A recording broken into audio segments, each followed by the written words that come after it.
All right, wasn't that a great thumbnail pick that we just had there? Anyway, good morning, afternoon, wherever it is where you're at. The book we're reading now is Hatchet by Gary Paulson, one of the most loved middle school books, especially for boys, but just a great story. Three-time Newbery Honor author Gary Paulson, written a lot of good books, and Hatchet, one that he's most known for. Reading this out loud today so I can just read it once, so all my classes can start with this book, and my voice is not what it's used to being. So it is what it is today. Chapter 1 from Hatchet, Gary Paulson. Brian Robeson stared out the window of the small plane at the endless green northern wilderness below. It was a small plane, a Cessna 406, a bush plane, and the engine was so loud, so roaring and consuming and loud, that it ruined any chance for conversation. Not that he had much to say. He was 13, and the only passenger on the plane was a pilot named, what was it, Jim or Jake or something, who was in his mid-40s, and who had been silent as he worked to prepare for takeoff. In fact, since Brian had come to the small airport in Hampton, New York, to meet the plane, driven by his mother, the pilot had only spoken 5 words to him. Get in the co-pilot's seat, which Brian had done. They had taken off, and that was the last of the conversation. There had been the initial excitement, of course. He had never flown in a single-engine plane before, and to be sitting in the co-pilot seat with all the controls right there in front of him, all the instruments in his face as the plane clawed for altitude, jerking and sliding on the wind currents as the pilot took off, had been interesting and exciting. But in 5 minutes, they had leveled off at 6,000 feet and headed northwest. And from then on, the pilot had been silent, staring out the front, and the drone of the engine had been all that was left. The drone and the sea of green trees that lay before the plane's nose and flowed to the horizon, spread with lakes, swamps, and wandering streams and rivers. Now Brian sat, looking out the window with the roar thundering through his ears, and tried to catalog what had led up to his taking this flight. And the thinking started. Always, it started with a single word: divorce. It was an ugly word, he thought, a tearing, ugly word that meant fights and yelling, lawyers. God, he thought, how he hated lawyers, who sat with their comfortable smiles and tried to explain to him in legal terms how all that he was living in was coming apart, and the breaking and shattering of all the solid things, his home, his life, all the solid things. Divorce, a breaking word, an ugly breaking word. Divorce, secrets. No, not secrets, so much as just the secret. What he knew and had not told anybody, what he knew about his mother that had caused the divorce, what he knew, the secret. Divorce, the secret. Brian felt his eyes beginning to burn and knew there would be tears. He had cried for a time, but that was gone now. He didn't cry now. Instead, his eyes burned and tears came, the seeping tears that burned. But he didn't cry. He wiped his eyes with a finger and looked at the pilot out of the corner of his eye to make sure he hadn't noticed the burning and tears. The pilot sat large, his hands lightly on the wheel, feet on the rudder pedals. He seemed more a machine than a man, an extension of the plane. On the dashboard in front of him, Brian saw the dials, switches, meters, knobs, levers, cranks, lights, handles that were wiggling and flickering, all indicating nothing that he understood. And the pilot seemed that way. Part of the plane, not human. When he saw Brian look at him, the pilot seemed to open up a bit, and he smiled. Ever fly in the co-pilot seat before? He leaned over and lifted the headset off his right ear, putting it on his temple, yelling to overcome the sound of the engine. Brian shook his head. He had never been in any kind of plane, never seen the cockpit of a plane except in films or television. It was loud and confusing. First time. It's not as complicated as it looks. A good plane like this almost flies itself. The pilot shrugged. Makes my job easy. He took Brian's left arm. Here, put your hands on the controls, your feet on the rudder pedals, and I'll show you what I mean. Brian shook his head. I'd better not. Well, sure, try it. Brian reached out and took the wheel in a grip so tight his knuckles were white. He pushed his feet down on the pedals. The plane slewed suddenly to the right. No, no, no, no, not so hard. Take her light. Take her light. Brian eased off, relaxing his grip. The burning in his eye was forgotten momentarily. As the vibration of the plane came through the wheel and the pedals, it seemed almost alive. See? The pilot let go of his wheel, raised his hands in the air, took his feet off the pedals to show Brian he was actually flying the plane alone. Simple. Now turn the wheel a little bit to the right and push the right rudder pedal, just a small amount. Brian turned the wheel slightly, and the plane immediately banked to the right. When he pressed on the right rudder pedal, the nose slid across the horizon to the right. He lifted off on the pressure and straightened the wheel, and the plane righted itself. Now you can turn. Bring her back to the left a little. Brian turned the wheel left, pushed the left pedal, and the plane came back around. It's easy, he smiled. At least this part. The pilot nodded. All of flying is easy. Just takes learning, like everything else. Like everything else. He took the controls back, then reached up and rubbed his left shoulder.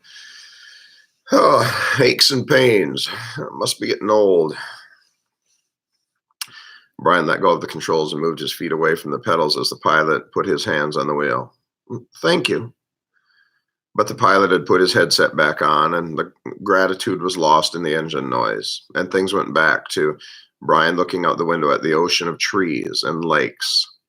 The burning eyes did not come back, but memories did, came flooding in. The words, always the words. Divorce, the secret, fights, split, the big split. Brian's father did not understand as Brian did. Knew only that Brian's mother wanted to break the marriage apart. The split had come, then the divorce, all so fast. And the court had left him with his mother except for the summers and what the judge called visitation rights. So formal. Brian hated judges, as he hated lawyers.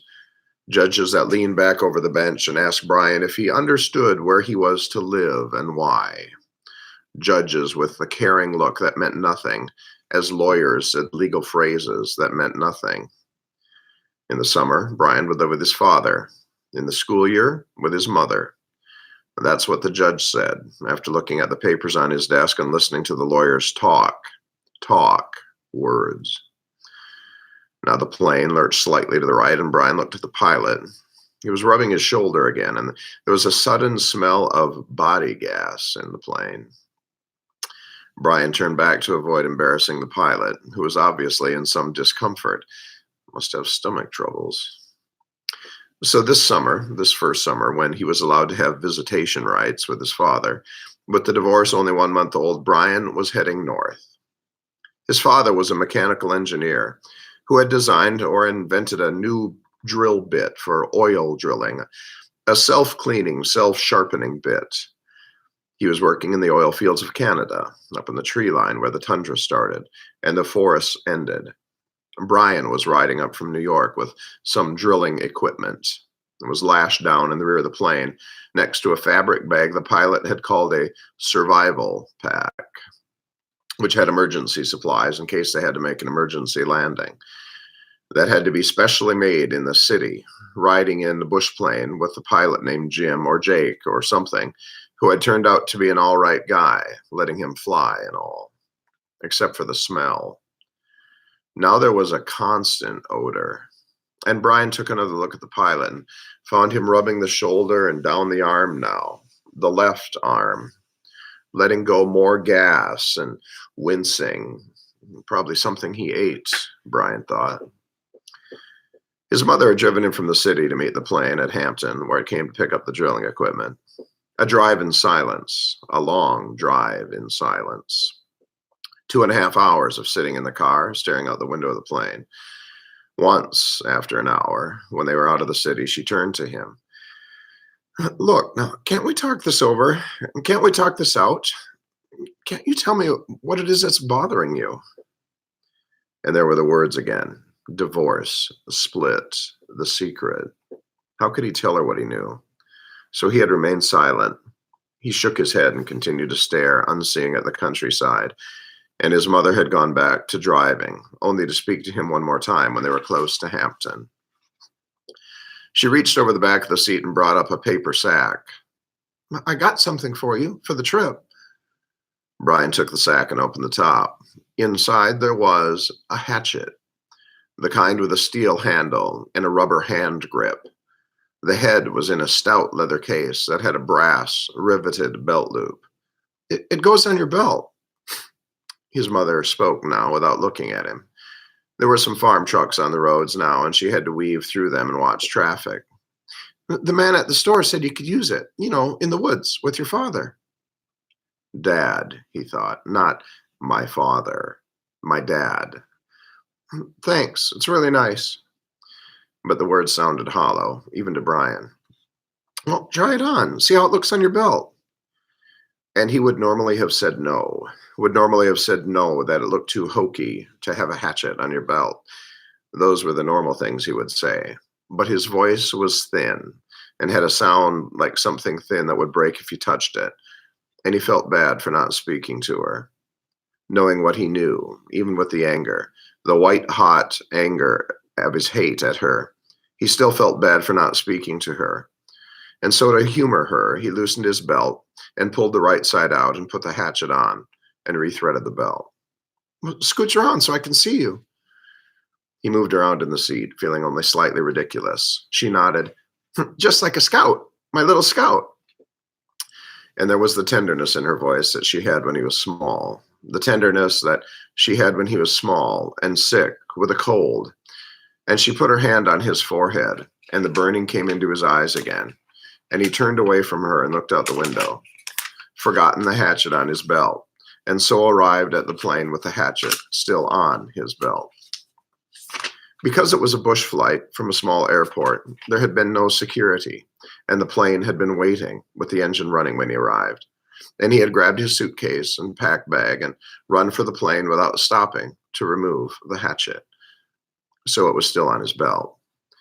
At first he had been embarrassed, but the pilot had said nothing about it, and Brian forgot it as they took off and began flying. More bad smell now. Bad. Brian turned again to glance at the pilot, who had both hands on his stomach and was grimacing in pain, reaching for the left shoulder again as Brian watched. Don't know, kid." The pilot's words were a hiss, barely audible. "Bad aches here. Bad aches. Thought it was something I ate, but..." He stopped as a fresh spasm of pain hit him. Even could Brian see how bad it was. The pain drove the pilot back into his seat, back and down. "I've never had anything like this." The pilot reached for the switch on his mic cord. His hand was coming up in a small arc from his stomach, and he flipped the switch and said, "This is flight 46.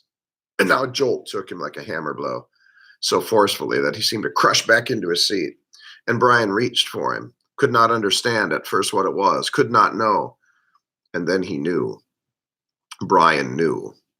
The pilot's mouth went rigid. He swore and jerked in a short series of slams into the seat, holding his shoulder now, swore and hissed, "Oh, chest! Oh, God, my chest is coming apart." Brian knew now. The pilot was having a heart attack.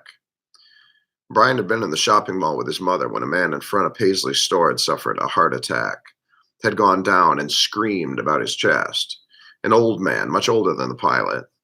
Brian knew. The pilot was having a heart attack. And even as the knowledge came to Brian, he saw the pilot slam back into the seat one more time. One more awful time, he slammed back into the seat, and his right leg jerked, pulling the plane to the side in a sudden twist, and his head fell forward. Spit came, spit from the corners of his mouth, and his legs contracted up into the seat, and his eyes rolled back in his head until there was only white. Only white for his eyes, and the smell became worse, filled the cockpit, and all of it so fast, so incredibly fast, that Brian's mind could not take it in at first, could only see it in stages. The pilot had been talking just a moment ago, complaining of the pain. He'd been talking. Then the jolts came. The jolts that took the pilot had come, and now Brian sat, and there was a strange feeling of silence in the thrumming roar of the engine, a strange feeling of silence and being alone. Brian was stopped. He was stopped. Inside, he was stopped. He could not think past what he saw, what he felt. All was stopped. The very core of him, the very center of Brian Robeson was stopped and stricken with a white flash of horror, a terror so intense that his breathing, his thinking, and nearly his heart had stopped. Stopped. Seconds passed. Seconds that became all of his life, and he began to know what he was seeing, began to understand what he saw, and that was worse. So much worse that he wanted to make his mind freeze again. He was sitting in a bush plane, roaring 7,000 feet above the northern wilderness with a pilot who had suffered a massive heart attack and who was either dead or in something close to a coma. He was alone. In a roaring plane with no pilot, he was alone. Alone. Chapter 1 of Gary Paulson's Hatchet.